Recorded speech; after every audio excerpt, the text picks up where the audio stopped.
Kind of a heavy passage for us to look at today. I would title this message, No One Shall Save You. And I'm going to read to you a little bit longer passage from Isaiah chapter 47, verses 12 through 15.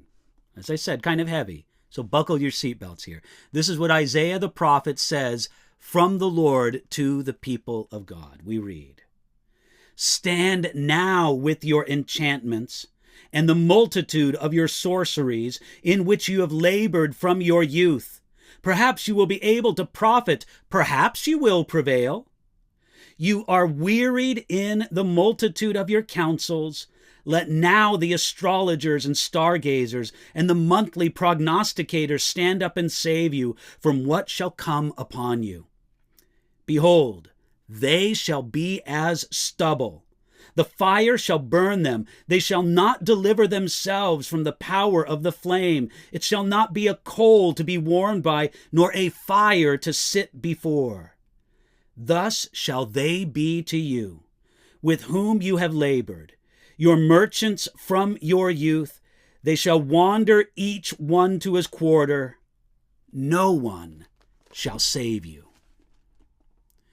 In Isaiah's day, there was a rapidly rising world power named Babylon. The Babylonian Empire was beginning to show its strength against the Assyrian Empire, and God would even use the armies of Babylon to bring a needed judgment against his own disobedient people in the kingdom of Judah. Yet, just because God would use the Babylonians for this work, it did not mean that the Babylonians themselves were right with God or approved by him. In fact, morally and spiritually speaking, the Babylonians were a worse people than the people of Judah. Though God would use them to bring a judgment against his people, it did not mean that God approved of the Babylonians. Therefore, Isaiah spoke against the Babylonians in Isaiah chapter 47. And the last few verses of this chapter give us some of this sense. First, God challenged the sorcerers of Babylon to save them from his judgment. He said this, Stand now with your enchantments and the multitude of your sorceries. After all, if they had real spiritual power, they should be able to defend themselves against the God of Israel, whom they claimed was a lesser God. But their spiritual weakness in the face of the Lord's judgment would be exposed. It wasn't just that the Babylonians were into enchantments and sorceries. They used these superstitions to create a mood of complacency. It was the enchanters and the sorcerers that told them not to worry about what the prophets of the God of Israel had said. But God would show them all just how wrong they were. Therefore, the Lord warned them, Behold, they shall be as stubble, the fire shall burn them. Not only could the sorcerers of Babylon not deliver others from God's judgment, they could not even deliver themselves. What was more, the fire of judgment that came upon them would be severe. It would not be a coal to be warmed by, nor a fire to sit before. Their false religion would not be a nice fire set in a beautiful fireplace where everybody could enjoy the warmth with a nice cozy feeling. No, their false religion would bring instead a fire, even a hot furnace of destruction. It would not warm them up. It would burn them up.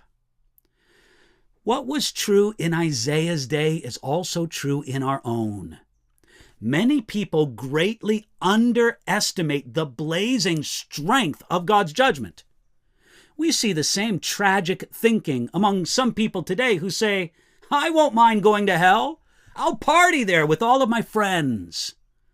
Some people think so lightly of the judgment God warned us against that they never for a moment consider doing what they should do and could do to avoid that judgment.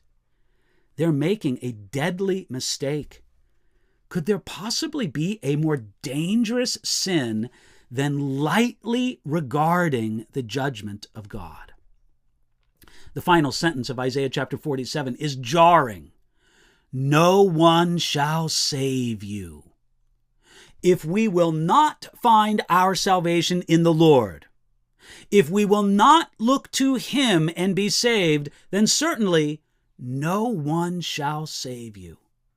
There is no other Savior. The Babylonians, along with their enchanters and sorcerers, found this out. We should learn something from their tragedy so that we don't have to learn the same painful lesson ourselves. It's something we can give our wise attention to and give that attention to it today.